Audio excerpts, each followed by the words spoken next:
하나님의 아들 예수 그리스도께서 왜 이 세상에 오셨습니까?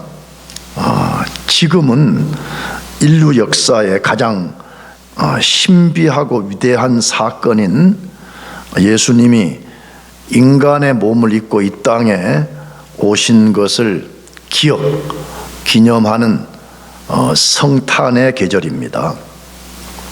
왜 예수님이 자신의 신적 영광을 이렇게 잠시 내려놓고, 물론 어떤 신학자들은 내려놓았다는 말은 잘못됐다 그러는데 어쨌든 이렇게 뒤로 하고 우리 같은 비천한 인간의 몸을 입고 오셨습니까? 왜 오신 거예요? 나는 몇 년 전에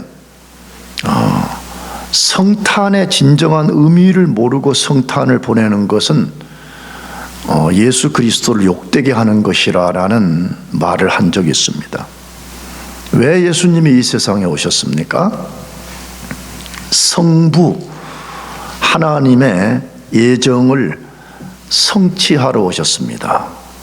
우리가 읽은 에베소서 이 1장을 보니까 하나님이 창세 전에 창조될 인간이 장차 죄로 타락할 것을 아셨습니다.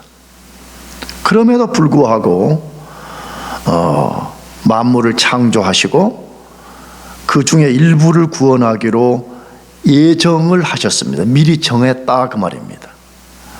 근데 왜 정했는가? 예정의 목적이 뭐냐 그러면 그 죄로 타락한 사람들 가운데 일부를 구원해서 그들을 거룩하고 흠이 없게 만들고 나아가서 그들을 하나님의 자녀로 삼기 위해서 어답션, 양자 삼아주기 위해서 그렇게 하셨다라고 말씀하고 있어요. 그런데 하나님이 자신의 예정을 성취하는 데 있어서 커다란 장애물이 하나 있다고 말해요. 다시 말하면 하나님이 반드시 해결해야 될 장애물이 있다라고 말씀해요. 그 장애물은 우리의 죄입니다. 하나님은 우리의 해결되지 않은 죄를 그대로 둔 채로 우리를 하나님의 자녀로 받아들일 수가 없습니다. 어떤 사람들은 호기롭게 말합니다. 아니, 하나님이 사랑의 하나님이라면서 그냥 우리의 죄를 용서한다고 말로 선포하고 우리를 자녀로 받아들여 주시면 되지 않냐라고 말합니다. 그런 사람들은 하나님이 어떤 분이신지를 모르고 하는 소리인 것입니다. 하나님이 어떤 분인가를 성경의 부정형으로 여러 곳에서 말씀하는데 로마서 1장 18절 하반절에는 하나님은 인간의 죄에 대해서 진노하고 계신다라고 말씀해요. 많은 사람들은 하나님이 진노한다는 개념을 도저히 이해하지 못하는 거예요. 왜? 하나님은 사랑이라는 것만 어디서 들었기 때문에 하나님이 진노를 한다는 개념 자체를 받아들이지 못하는 거예요. 근데 성경은 하나님은 우리의 죄에 대해서 진노하고 계신다는 거예요. 왜 진노할까요? 그분이 거룩한 분이기 때문에 그런 거예요. 그분이 절대 공의로운 분이기 때문에 그런 것입니다. 그러므로 하나님의 진노를 해결하지 않고는 누구도 하나님의 자녀가 될 수가 없는 것입니다. 이사야서 59장 1절 2절에서는 하나님은 손이 짧아서 구원치 못하심이 아니라 우리의 죄가 하나님과 우리 사이를 갈라놓았다고 말씀하고 있습니다. 여러분, 이 말은 뭐예요? 인간이 고통 중에 있는 거, 구원받지 못하는 것은 하나님이 무능해서가 아니라는 거예요.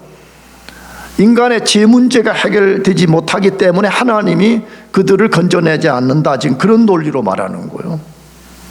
로마서 3장 23절 24절에서는 죄를 용서하시는 하나님과 용서받는 우리가 공의롭지 않으면 죄를 절대로 해결할 수 없다라고 말해. 그러니까 하나님 편에서 죄가 해결되지 않으면 우리를 향해서 말로 야 너희들의 죄가 해결됐어 라고 절대 그렇게 할 수가 없다는 거예요. 죄를 용서하는 하나님도 절대 공의로워야 되고 용서받는 우리도 절대로 공의로워야 된다라고 말하는 거예요. 뭘 우리들에게 알려주시는 거예요? 하나님은 죄 문제가 해결되지 않고는 절대로 우리를 하나님의 자녀로 어답션할 수가 없다, 그걸 말씀하고 있는 것이에요. 그렇다면 성부 하나님은 예정을 성취하기 위해서 어떤 방식으로 우리의 죄를 해결해 주셨는가 하는 것입니다. 자기 아들 예수 그리스도를 세상에 보내서 우리 죄를 해결하신 것입니다. 그것이 오늘 본문 말씀입니다. 본문은 아주 짧지만 매우 중요한 말씀입니다.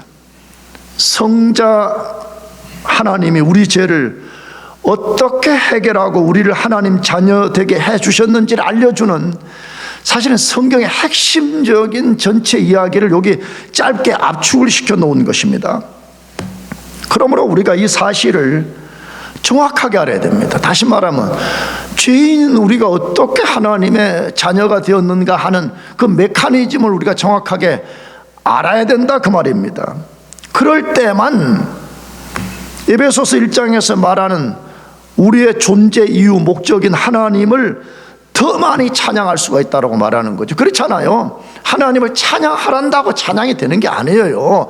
누가 강제로 이렇게 하라 그런다고 되는 게 아니에요. 우리 속에 큰 깨달음이 일어나야만이 하나님을 찬양하지 말라 그래도 찬양을 하게 되는 거예요. 하나님께 영광을 돌리지 말라 그래도 영광을 돌리게 되는 거예요. 그러니까 우리가 어떻게 죄인인 우리가 죄 용서를 받고 하나님의 자녀가 될 수 있는지에 대한 메커니즘을 정확하게 알아야 된다, 이 말이에요. 그럴 때만 우리 구원이 얼마나 큰 은혜로 되었고 우리 구원이 얼마나 강력한 파운데이션, 이 기초 위에 세워져 있는가를 깨닫게 되기 때문에 아, 우리 구원은 절대로 안전한 것이구나. 내가 진짜 예수 믿어 구원 받았다면 나는 중간에 구원을 잃어버리는 일이 절대로 없다는 거예요. 왜? 하나님의 토대 위에 내가 딱 세워져 있기 때문이라는 걸 알게 된다는 거예요. 자, 그렇다면 예수님이 우리 죄를 위해서 무엇을 해 주셨냐는 거예요, 도대체. 예수님이 우리 죄를 해결하고 우리에게 무엇을 주셨냐 하는 거예요. 첫째, 예수님이 우리의 죄값 지불을 위해 십자가에서 피를 흘려 주셨습니다. 많이 듣는 이야기지만 매우 중요한 이야기입니다. 예수님이 우리의 죄의 값을 지불하기 위해서 십자가에서 피를 흘려주셨다라고 말씀합니다. 그것이 에베소서 1장 7절 말씀인데 다시 읽어보면 우리는 그리스도 안에서 그의 은혜의 풍성함을 따라 그의 피로 말미암아 속량 곧 죄사함을 받았느니라. 하나님과 우리 사이에 최대의 난제가 있습니다. 그 난제는 죄입니다. 그런데 그 난제를 어떻게 해결받게 되었는지를 알려줍니다. 그것은 예수님을 통해서 해결되었습니다. 그러나 우리가 놓치지 말아야 될 중요한 말씀인데 그게 뭐지요? 그의 은혜의 풍성함을 따라서라는 말입니다. 내가 전에도 몇 번 말씀드렸어요. 그리스도인들의 치명적인 문제, 죄악성이 뭐냐 그러면 하나님은 우리에게 어떤 진리를 꼼꼼하게 알려주는데 우리는 대충 한다는 거예요. 야, 이런 말이 뭐가 중요하냐? 피가 중요하지. 그리고 이런 말씀을 무시하고 그리스도의 피로 훌쩍 뛰어가가지고 자기가 하고 싶은 생각을 하고 있다는 거예요. 근데 성경은 지금 그 피에 대한 이야기를 다루는데 먼저 뭐라고 말했어요? 그의 은혜의 풍성함을 따라서라고 말씀입니다. 이것은 성부 하나님이 그리스도 안에서 우리에게 베풀어 주신 넘치는 은혜를 말하는 것입니다. 에베소서 안에는 이 말이 5번 나와요. 이게 똑같은 문자적으로 5번 아니지만 하나님이 얼마나 넘치는 풍성한 은혜를 베풀었는가를 5번 언급하고 있습니다. 무엇을 말하는 것이에요 도대체? 여기 그의 은혜의 풍성함을 따랐다, 이 말은 무엇을 말하는 것이에요? 창세전에 우리를 거룩하고 흠이 없게 하려고 양자 삼기 위해서 예정한 이것, 먼저는 이걸 말해요. 넓게는 생각해 보세요. 모든 인간이 타락했는데 우리가 하나님 앞에 구원받도록 예정이 되었다. 우리의 조건 때문이 아니라는 우리가 들었지 않습니까? 그렇다면 무엇 때문에 우리를 예정해 준 거예요? 다시 우리의 조건 때문이 아니라고 말해. 에베소서는 반복해서 말하는 게 우리의 행위 때문이 아니라고 말한다. 우리의 잘난 것이 뭐가 있어서 해준 거 아니라 이 말이에요. 그럼 뭐예요? 그의 은혜의 풍성함을 따라서 되었다는 것이에요. 그의 우리가 도저히 측량할 수 없는 그의 은혜 때문에 우리가 예정을 받았는데, 예정의 목적이 뭐라고요? 거룩하고 흠이 없게 만들고 궁극적으로는 우리를 하나님의 자녀로 삼는 것. 이게 뭘로 됐냐고 말하면 우리의 공로가 아니라는 거예요. 우리의 조건 때문이 아니고 하나님의 풍성한 은혜로 되었다는 거예요. 그런데 하나님이 예정만 하고 끝나버린 것이 아니라 그 예정을 성취하기 위해서 자신의 고귀한 아들 예수 그리스도를 세상에 보내주신 이 모든 행위 자체가 은혜의 풍성함, 넘치는 하나님의 은혜 때문에 그렇게 된 것이라고 말씀하는 거죠. 우리에게 하나님의 풍성한 은혜가 주어지지 않았다면 하나님은 우리를 위해 예수님을 세상에 보내지 않으셨을, 지난주에 말씀드렸어요. 하나님은 세상도 창조하지 않았을 거예요. 만일에 예정을 통해서 우리를 구원할 계획을 세우고 구원하기 예수 그리스도를 보내는 이 계획을 세우지 않았다면 세상도 창조할 필요가 없는 거죠. 어떻게 보면. 그러므로 우리가 하나님의 풍성한 은혜 때문에 놀라운 하나님의 신비 속에 있다는 거예요. 그러면 예수님이 이 세상에 오셔서 하신 일이 무엇입니까? 우리를 속량해 주신 것입니다. 내가 가진 옛날 성경은 구속이라고 번역을 했는데 개역 개정은 속량이라고 번역을 했습니다. 성경에서 속량, 구속, 대속은 다 똑같은 말이에요. 다만 약간의 그 뉘앙스에 다른 것이 있는데 영어로는 다 그냥 리뎀션이라고 거기다가 번역을 했어요. 그래서 속량, 구속, 대속 같은 말인데 예수님 왜 오셨어요? 그러면 여러분과 저를 속량, 대속, 구속해 주기 위해서 왔다는 거예요. 그러면 이 말이 뭐냐는 거예요.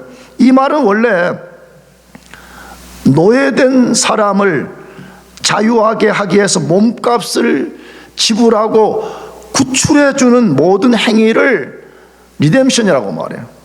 그런데 이런 제도는 우리가 알지만 특히 로마 당시에 강력한 노예 제도에 의해서 로마가 지탱이 된 것이기 때문에 그 노예들 중에서 한번 속박이 되면 비참한 삶을 살게 되는데 어떻게 천운이 따라서 누군가가 그 노예의 몸값을 지불하게 되면 자유케 되는 역사가 일어난, 거기서부터 온 말이에요. 근데 이런 제도는 로마에만 있었던 게 아니에요. 우리 대한민국에서 있었어요. 미국에도 당연히 있었고 전 세계에 다 이런 제도가 있었습니다. 노예된 사람들이 노예 몸값을 지불하면 자유케 되는 제도가 있었습니다. 그러므로 속량한다, 구속한다는 말은 다른 말로 하게 되면 그 사람의 자유를 산다는 말이에요. 자유가 없던 사람에게 돈을 지불하고 너는 이제부터 몸값을 지불했으니까 너는 이제부터 자유야. 그래서 자유를 산다는 개념을 갖고 있는 것입니다. 모든 인간은 누구도 예외가 없이 죄의 노예가 되어 죄의 종노릇하고 있습니다. 우리도 그랬습니다. 우리가 그런 삶을 살았다는 수많은 증거들을 갖고 있습니다. 오늘 그 증거를 다루지는 않을 겁니다. 근데 우리도 과거에 죄의 노예였습니다.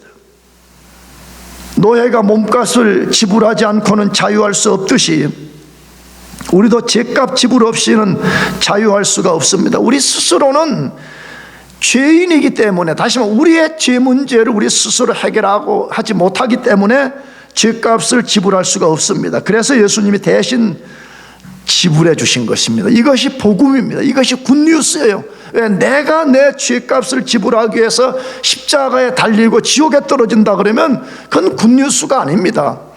내가 할 수 없는 일을 예수 그리스도가 대신해 주었기 때문에 이것을 유앙겔리온, 복음, 굿뉴스라고 말하는 것입니다. 그러면 이 속죄의 값 누구에게 지불하는 거예요? 다시 말씀드려요. 마귀에게 지불하는 게 아니에요. 어떤 세대주의 신학자들은 이걸 마귀에게 지불했다고 말도 안 되는 거짓말을 막 공공연하게 교인들에게 말하는 거예요. 여러분, 예수님은 요한 1서에 보게 되면 마귀를 멸하러 오셨다고 했는데 무엇 때문에 마귀에게 자기의 보혈을 바치냐 이 말이에요. 예수님의 이 속죄의 값은 성부 하나님께 지불하는 것입니다. 왜 성부 하나님께 지불해야 된다고요? 앞에서 말씀드렸잖아요. 하나님은 우리가 죄를 범해서 그의 거룩을 깨뜨리고 그의 공의를 무너뜨려 버렸기 때문에 그분의 공의를 만족시켜야만 하나님의 진노를 잠재울 수 있고 그분으로부터 죄 용서를 받고 우리가 자유할 수 있기 때문에 그런 것입니다. 그래서 하나님은 인간이 죄 용서를 받는 유일한 길은 그 길밖에 없다는 것을 조상 아담이 범죄한 후에 곧바로 그 원칙을 정했습니다. 우리가 알잖아요. 인간이 자기들의 수치를 가려보려고 나뭇잎을 가지고 옷을 해 입었을 때 하나님이 찾아오셔서 나뭇잎을 벗겨내고 가죽 옷을 입혔다는데 가죽 옷을 입히기 위해서는 뭔가 동물이 피를 흘리고 죽어야 된다는 것을 내포하고 있는 이야기예요. 그래서 구약 성경을 계속 읽어보게 되면 피 이야기로만 점철이 되어 있는 거예요. 그렇잖아요. 피. 이 피가 아니고는 죄 용서를 받을 수 없다는, 그래서 성경에 셀 수 없이 많이 이 속죄의 피 이야기를 다루는 것입니다. 그래서 예수님이 하나님의 공의를 만족시키고 진노를 잠재우기 위해서 자신을 우리의 속전으로 주셨습니다. 그래서 예수님이 십자가를 지시기 전에 이미 이 땅에 계신 동안에 그 말씀을 하셨어요. 그게 마태복음 20장 28절 말씀인데, 인자가 온 것은 섬김을 받으려 함이 아니라 도리어 섬기려 하고 자기 목숨을 많은 사람의 대속물로 주려 함이라. 이게 지금 속전 이야기예요. 지금 이게 바로 지금 속량 구속, 그걸 위해서 자신의 몸을 속전으로 내어주겠다라고 말씀한 것이에요. 그렇다면 구체적으로 무엇을 속전으로 주셨다 그래요?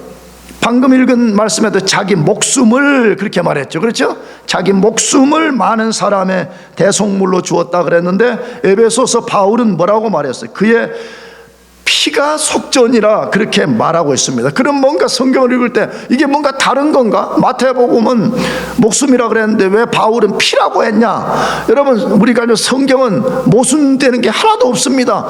그 깊이에 들어가면 똑같은 이야기를 다루는 거예요. 근데 무슨 내용을 다루는 거예요? 먼저는 왜 예수님이 십자가에서 그냥 죽었다 이렇게 말하지 않고 바울은 피를 속전으로 내줬다라고 말하냐 이 말이에요. 다시 말하면 왜 속전은 반드시 바울 용어로 하기는 피가 아니면 안 되냐는 거예요. 여러분, 그러려면 우리는 최소한 성경 두 구절을 알아야 된다. 최소한 레위기서 하나와 레위기서를 인용한 히브리서를 알아야 되는데, 레위기서 17장 11절 하반절에 생명이 피에 있으므로 피가 죄를 속하느니라 라고 되어 있습니다. 생명이 어디에 있다고요? 피에 있다고 말해. 그러니까 여러분, 우리가 예를 들어서 예수의 피라 그러면 사실은 정확하게 우리는 예수의 피를 본 적도 없고 만진 적도 없잖아요. 그리고 만일에 실제 물리적 피를 가지고 모든 사람에게 무슨 뭐 캐톨릭이나 이방 종교에서 하듯이 머리에다가 뭐 핏방울 하나씩 묻힌다 그러면요, 사랑하는 서진이 너는 피를 너는 구경도 못해. 왜? 2000년 전 사람들에게 다 예수님 피를 찍어서 발라버리면 그 피가 모자라가지고 우리 끝까지 올 것도 없잖아. 그렇잖아요. 이게 피는 엄밀하게 생명을 상징하는 거라고 레위기서가 지금 말하는 거지. 그래서 어떤 동물의 피채 먹지 말라 할 때는 반드시 뭐라고 사족을 달았어요.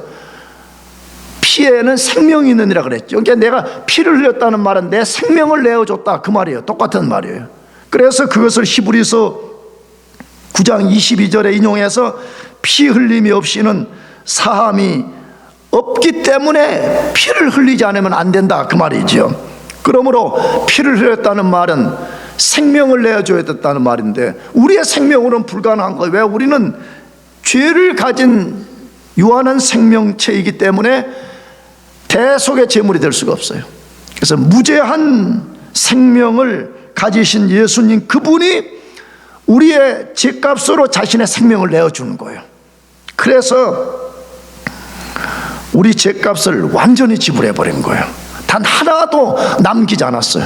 단 한 톨도 우리의 죄를 남기지 않고 완전히 지불해버린 거예요. 그래서 이것을 우리 용어로 하게 되면 하나님의 죄의 장부에 있는 우리의 죄의 모든 리스트를 완전히 그냥 지워버린 거예요.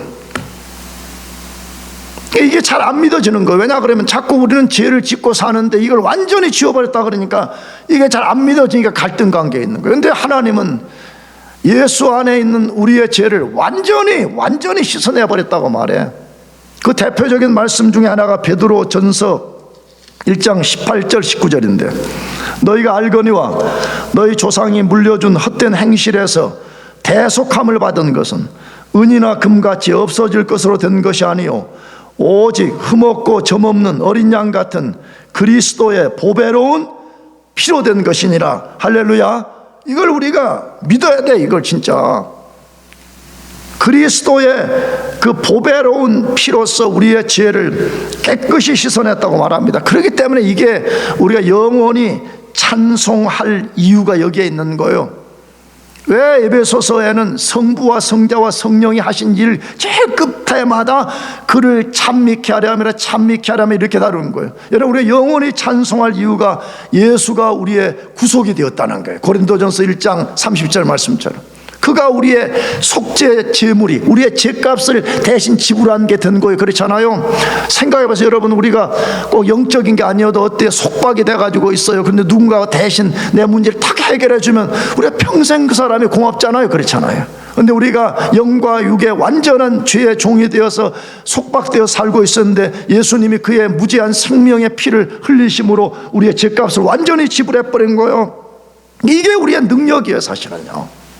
그러니까 여러분 우리가 예수님을 분명히 믿지만 가만히 있으면 어쩐 때 우리가 우리 속에 수많은 막 죄책감 옛날에 과거에 지은 죄의 생각 이런 것들이 막 슬금슬금 올라오잖아요. 그러면 잘못하면 그걸 처리하지 못하면 우리가 어떻게 돼요? 치명타를 입는 거잖아요. 아 나는 구원을 받지 않은 것 같다는 둥 야 내가 예정됐다면 왜 이렇게 하냐. 여러분 우리는요 유한한 육체를 갖고 있기 때문에 죄 용서를 받았음에도 불구하고 우리의 기억과 감정과 마귀의 공격에서 그런 것들을 생각하게 될 수밖에 없는 존재. 여러분 그럴 때 그걸 이기는 방법이 뭐예요? 예수의 보혈입니다. 아멘. 예수님이 내 죄를 완전히 해결했다는 걸 내가 믿는 거예요. 그래서 내가 새 생명반에도 예를 들어주지 않았어요? 예를 들면 우리 여기 서진이 사랑하는 서진이가 학교 폴락 식당에 가가지고 10만 불어치 예상을 먹고 저 기둥에 잡혀 있어. 그래 옆에 있는 다른 서진이가 와가지고 목사님 큰일 났어요. 서진이가 폴락에서 10만 불어치 예상 먹고 지금 기둥에 묶여 있어요. 그래갖고 우리가 도네이션 해가지고 10만 불 걷어가지고 탁 가가지고 슈퍼바이저 나와 그래가지고 10만 불 딱 갚아주고 영수증 받으면 어떻게 되는 거예요? 그때부터 서진이가 완전히 자유케 되는 거예요. 할렐루야. 그런 일이 없기 바랍니다. 예를 들어 준 거예요. 우리는 꼭 서진이 같은 인간이었어요. 과거에 죄의 로프에 꽁꽁 묶여있던 사슬에 묶여있던 존재였는데 예수님이 그의 무제한 생명의 피를 우리의 죄값으로 완전하게 지불하셔서 우리를 자유케 만들어버린 거예요. 그래서 예수는 우리가 영원히 찬양할 우리의 구속의 주가 된 거예요. 내가 지난주에도 말씀드렸잖아요. 천국 가서 뭐 하냐 그렇게 말하면 계시록 5장에서는 우리를 위해 핏값을 지불한 구속주인 예수 그리스도의 구속을 영원히 찬양하는 세계라 그렇게 말한다 이 말이에요. 두 번째로 예수님이 우리 위해서 무엇을 해 주셨냐는 거예요. 예수님의 속량 때문에 성부가 우리의 모든 죄를 용서해 주셨습니다. 예수님은 하나님의 예정을 성취하게 이 땅에 오셔서 피를 흘려 주셨고, 예수님이 그 피를 흘려 주실 때에 우리의 모든 죄를 용서해 주셨습니다. 에베소 1장 7절 다시 읽어봅시다. 우리가 그리스도 안에서 그의 은혜의 풍성함을 따라 그의 피로 말미암아 속량 곧 죄사함을 받았느니라. 자, 예수님이 속량해 줬다는 걸 다시 설명을 해줘. 뭐라고? 죄사함을 받았다. 근데 사실 이것은 속량의 결과를 알려준 거죠. 예수님의 죄값 지불함을 통해서 만들어낸 결과가 뭐냐 할 때 죄사함을 받았다라고 말합니다. 하나님은 정확하게 예수님이 예정된 사람의 죄를 위하여 십자가에서 속죄의 피를 흘리고 예수님이 부활하셔서 자신이 직접 제사장이 되어 자신의 피를 가지고 성부 하나님 앞에 나아가 그 피를 드리고 성부 하나님이 그 피를 받으신 결과가 뭐냐 그러면 우리의 모든 죄를 용서하신 것입니다. 그래서 우리가 예수님을 자신의 구주로 믿을 때 우리의 모든 죄를 영단번에 해결해 주신 것입니다. 하나님은 어떤 사람들의 호기로운 말처럼 우리의 죄를 용서해 줄 의향을 가진 게 아니에요. 죄를 용서해 줄 가능성만을 우리에게 열어준 것이 아닙니다. 그런 것은 거짓 복음인 것입니다. 하나님은 창세전에 우리의 죄를 해결하고 우리를 자신의 자녀로 삼기로 예정하셨기 때문에 실제로 예수님의 속량을 통해서 우리 죄를 용서해 주신 것입니다. 믿으시기 바랍니다. 잘 생각해서 만일에 자유주의자들이나 거짓 복음을 전하는 사람들의 말처럼 의향과 가능성만 열어줬다 그러면 여러분과 저 중에 누가 이 구원을 성취해낼 수가 있어요? 그렇지 않아요. 가능성만 열어준 거예요. 하나님은 의향과 가능성을 만들어주기 위해서 예수님을 보내신 것이 아닙니다.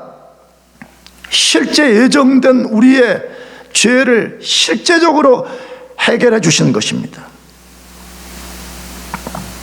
하나님은 예수님의 속죄의 피를 받고 우리의 모든 죄를 단 하나도 남기지 않고 용서하셨습니다. 내가 알아요. 성경 공부해보면 맨날 또 질문이 이거란 말이에요. 여러분, 하나님은 그리스도 예수 안에 있는 우리의 과거의 죄를 다 일단 용서했습니다. 믿으시기 바랍니다. 과거의 죄를 다 용서한 거예요. 현재의 죄도 다 용서하셨습니다. 미래의 죄도 용서하셨습니다. 다만 그러면 미래는 아직 다가오지 않은 것이니까 논리적으로 이해해야 되겠는데, 현재의 죄는 어떤 방식으로 해결한 거예요? 현재의 죄도 다 용서를 했지만 우리가 죄를 지었을 때 요한일서 1장 9절 말씀처럼 죄를 자백할 때에 하나님은 우리의 모든 죄를 용서해 주십니다. 생각해 보세요. 다시, 만에 하나 여러분과 저의 죄가 단 1이라도 하나님 앞에 용서되지 않은 게 있다고 하면 우리는 하나님 앞에 나갈 수가 없는 것입니다. 여러분, 이게 잘 안 받아들이겠지만 하나님 우리의 모든 죄를 그리스도 안에서 용서하셨습니다. 심지어 성경은 뭐라고 말해요? 우리가 그토록 많은 죄를 지었어요. 머리털보다 더 많은 죄를 지었어요. 바닷물보다 더 많은 죄를 지었음에도 불구하고 우리가 전혀 죄를 짓지 않은 사람처럼 해 주셨다 이렇게 말씀해요. 대표적인 말씀 예레미야 31장 34절에 내가 다시는 그들의 죄를 기억지 아니하리라. 하나님이 그렇다면 그런 거예요. 근데 자꾸 우리는 예수 그리스도를 믿는다고 말하면서도 우리가 자꾸만 우리 죄를 갖고 기억하고 있다는, 그렇잖아요. 다시, 내가 다시는 그들의 죄를 뭐 하지 않는다고요? 기억하지 않아요. 그러니까 여러분, 이런 말을 잘 우리가 마음에 새게 되는 게 뭐냐, 여러분, 그리스도인이 된다는 말이 뭐예요? 그리스도인이 된다는 말은 하나님 우리 죄를 50%만 용서해주고 나머지 50%는 너가 막 새벽 기도하고 금식하고 이러면서 50%를 해결하는, 그 사람한테 그리스도인이 뭔지 모르는 거예요. 여러분, 진짜 그리스도인은 내 힘, 내 능력으로는 나의 죄 문제를 단 1도 해결할 수가 없는데 하나님이 그리스도 예수의 피로써 나의 죄를 완전히 해결해주고 나를 자신의 입양시켜 준 거라, 이걸 알고 있는 사람이에요. 할렐루야. 그러니까 이게 다른 거예요. 완전히 다른 거예요. 미가서 7장 19절, 우리의 모든 죄를 깊은 바다에 던지시리라. 야, 그리스도 예수가 장차 오셔가지고 할 일을 알려준 내용인데 뭐냐? 그리스도가 속죄의 피를 흘리고 우리가 그리스도를 믿을 때에 어떻게 한다고요? 우리의 모든 죄를 깊은 바다에 뭐 해버려요? 던져버린다는 거예요. 그래서 영국의 위대한 설교자 마틴 노이즈 존스는 이 말씀을 가지고 뭐라고 했냐 그러면, 하나님은 우리의 모든 죄를 망각의 바다에 던지신다 그렇게 말했어요. 하나님 자신이 우리의 죄를 망각의 바다에 던져버리고 다시는 우리 죄를 기억하지 않는다고 말했는데, 우리는 날마다 다시 꺼내, 그렇잖아요. 날마다 다시 꺼내가지고 10년 전에 지은 죄, 20년 전에 지은 죄, 매일 발목이 잡혀가지고 우울하고 슬퍼하고. 이사야 38장 17절 하반절에 나의 모든 죄는 주의 등 뒤에 던지셨나이다. 하나님이 여러분과 저의 죄를 하나님의 등 뒤에 던져버렸대. 여러분, 우리가 알지만 하나님 등이 없는 분입니다. 이건 신인 동형설로 말하는 거예요. 우리 수준에 맞춰서 지금 말해준 거잖아요. 여러분, 우리가 그토록 잘난 척하지만 우리가 거울 없이 우리 스스로 등이 보여 안 보여? 우리 사랑하는 서진아, 등이 보이냐 안 보이냐? 너 등을 본 적 있냐 없냐? 없는 거잖아. 자기 등짝을 갖고 있으면서 자기 등을 못 봐, 우리는. 하나님이 지금 우리 예를 들어서 말해준 거예요. 하나님 자신의 등 뒤에 우리 죄를 던져버리면 다시는 하나님은 그걸 돌아보지 않으신다는 거예요. 노이즈 존스 말이 맞아요. 하나님은 우리의 죄를 하나님 자신의 망각의 바다에다 던져버린 거예요. 던져버린 거.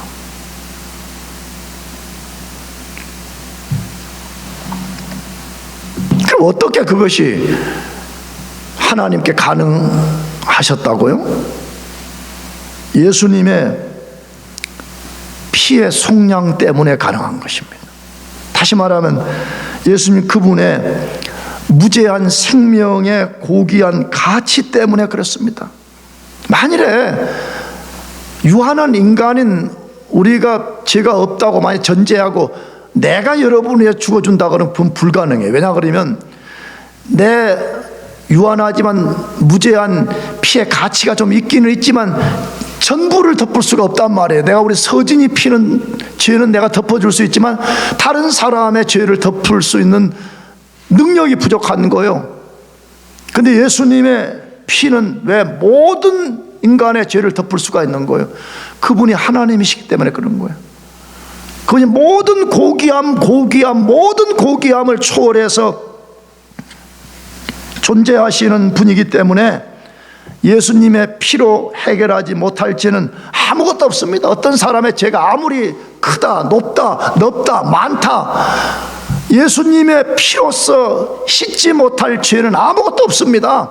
아무것도 없어요. 그러면 여러분 속으로 성경에 있지 않아요? 성령을 회방한 죄가 있지 않아요? 그건 그 사람이 예수의 피를 안 믿는다는 거예요. 쉽게 말하면 그렇잖아요. 누구든지 예수의 피의 속죄를 받아들이면 어떤 살인자도, 음탕한 자도, 사람을 어떻게 한 자도 모든 죄를 하나님이 단번에 용서하셨다고 말씀하고 있어요. 그러므로 예수님을 구주로 믿는 여러분과 제가 우리의 죄가 그리스도 예수 안에서 깨끗하게 용서되고 하나님이 기억하지 않으심을 믿으시기 바랍니다. 세 번째로 예수님 무엇 해주셨어요? 예수님을 구주로 믿고 그분 안에 있는 우리에게 자유를 주셨습니다. 뭘 주셨다고요? 자유, 프리덤을 주신 거예요. 에베소서 1장 7절 다시 읽어봅시다. 우리는 그리스도 안에서 그의 은혜의 풍성함을 따라 그의 피로 말미암아 속량 곧 죄사함을 받았느니라. 여기서 주목할 또 하나의 말씀은 죄 사함을 받았느니라, 이 받았다는 말입니다. 그런데 이 단어가 우리 한글 성경은 조금 모호하게 이게 시제가 되어 있어요. 근데 이게 헬라어 단어와 많은 영어 성경은 다 직설법 현재 시제로 다 되어 있습니다. 여러분, 그냥 단순하게 현재 시제로 됐다 이 말은 뭐예요? 여러분, 우리 속량 받은 거 미래에 받을 거 아니라는 거예요. 언제 저 천국 가가지고 받는 거 그런 거 아니라는 거예요. 죽는 순간에 받는 거 아니라는 거예요. 언제 받는 거예요? 지금 예수 그리스도를 내가 믿는 그 순간에 내가 예수의 죄값 지불함을 통해 가지고 내가 완전하게 속량을 받았고 그 속량을 내가 지금 누리고 살게 된다, 그것을 말하고 있는 것입니다. 자, 그런데 죄 용서의 결과로 주어진 것은 무엇입니까? 그리스도 안에서 받는 자유입니다. 하나님이 그리스도의 피로 우리를 속량해 주신 목적이 뭐라고요? 우리를 죄로 인한 모든 속박으로부터 구출해서 자유를 누리게 하는 것입니다. 아까 노예 예를 들었잖아요. 어떤 노예가 잡혀서 시장에 팔려 나와요. 여러분, 어떤 사람이 몸값을 지불하고 그를 구출해내. 왜 구출한 거예요? 너는 더 이상 이제 속박이 아니라 너는 자유라는 거예요. 하나님이 왜 우리를 속량해서 우리를 구원해낸 거예요? 너는 자유라는 거예요. 사실 그리스도인들이 이걸 알면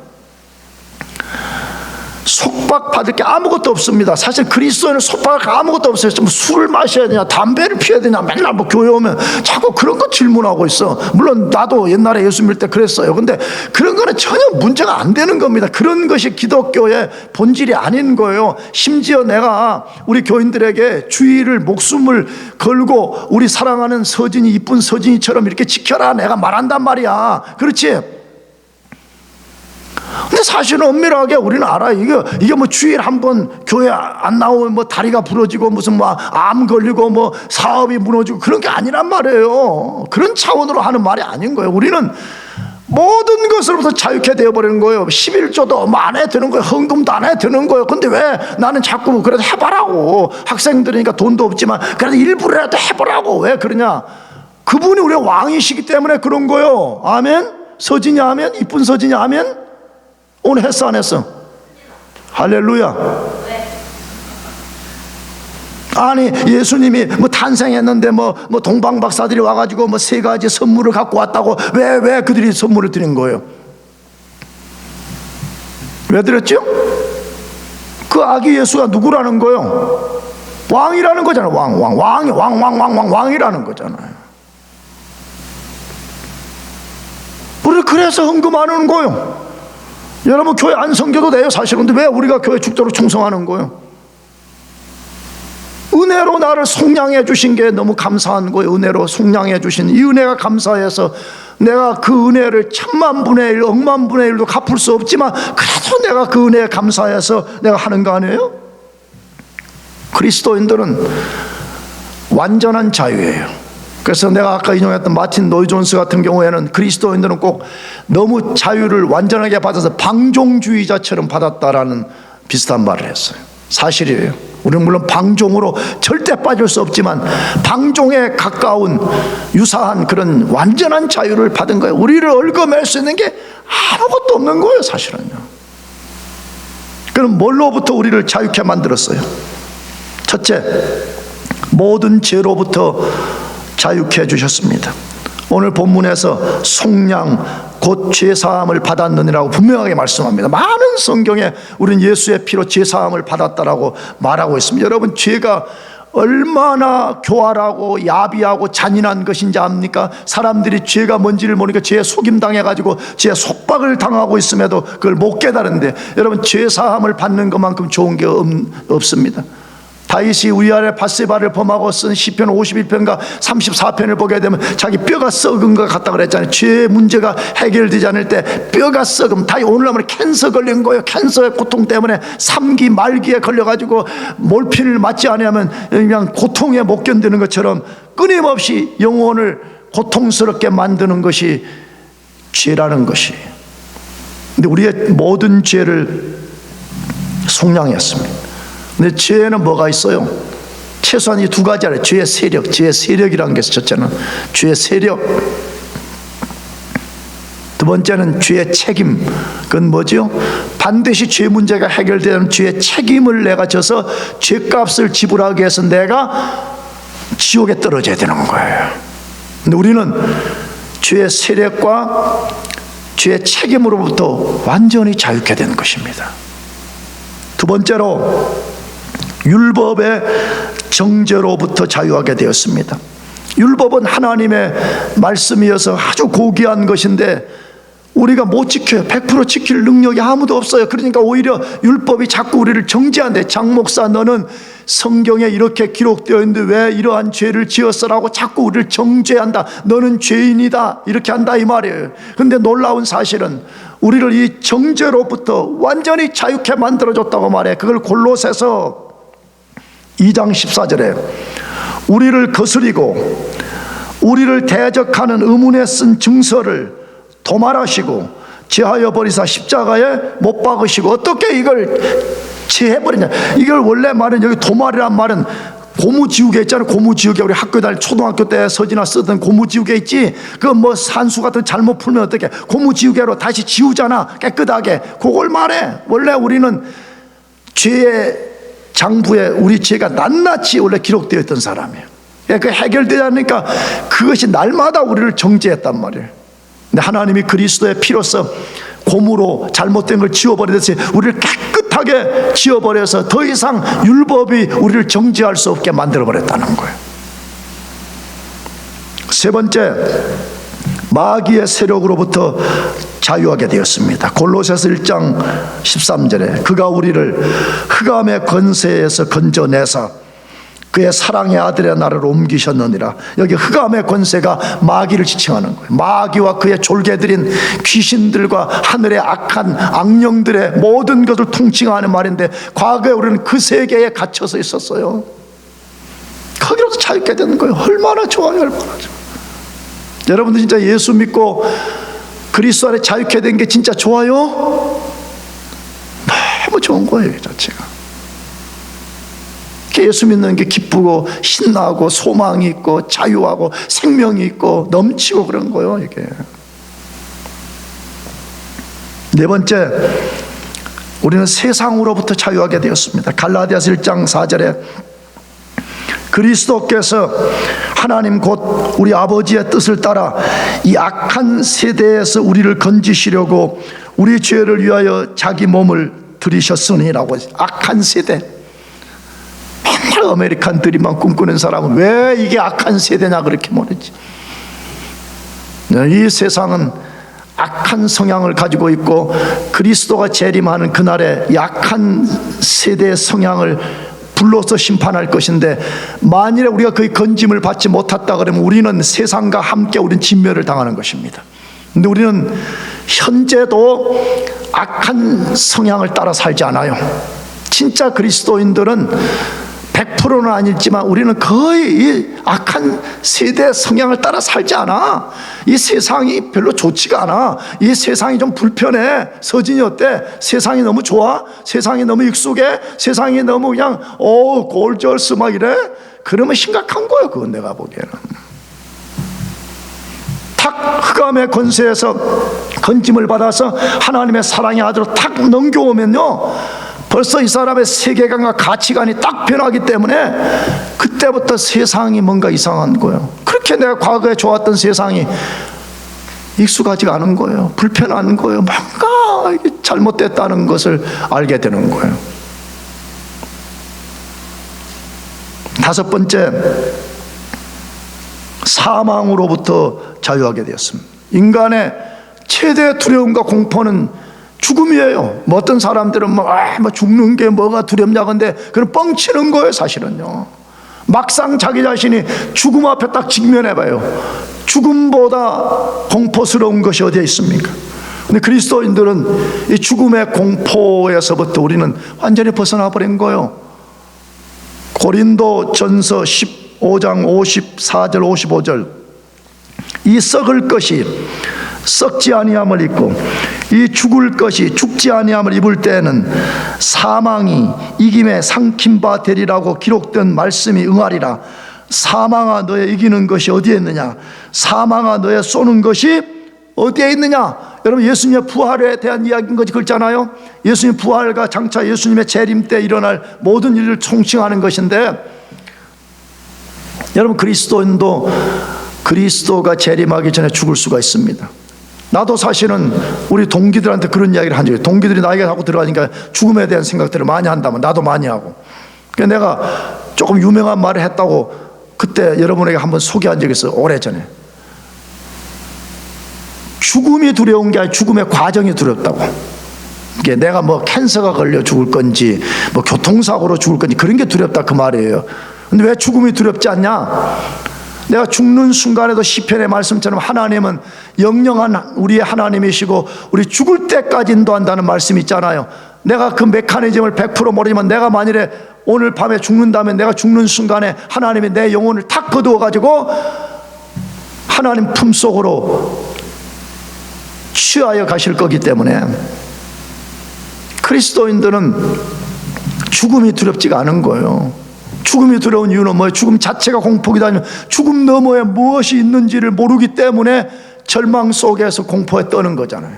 우리는 죽음은 새하늘과 새 땅으로 들어가는 문이에요. 문. 죽음이 뭐예요? 그러면 그리스도인들에게는 문이에요. 우리가 오늘 이 교회를 들어올 때 저 문을 열고 들어온 것처럼 우리가 죽음이라는 문을 탁 열고 들어가면 우리는 새로운 세계가 우리 앞에 펼쳐지는 거예요. 근데 왜 그렇게 되는 거예요? 예수님이 십자가의 죽음을 통해서 죽음과 죽음의 공포를 다 삼켜버린 거예요. 그의 죽음으로 죽음을 폭파시켜버렸다 그 말이에요. 쉽게 말하면. 그래서 그리스도 안에 있는 우리는 사망의 공포로부터도 자유케 된 것입니다. 그리스도인은 모든 속박으로부터 자유하게 되었습니다. 그러므로 예수님의 피를 의지하여 살기를 바랍니다. 아멘.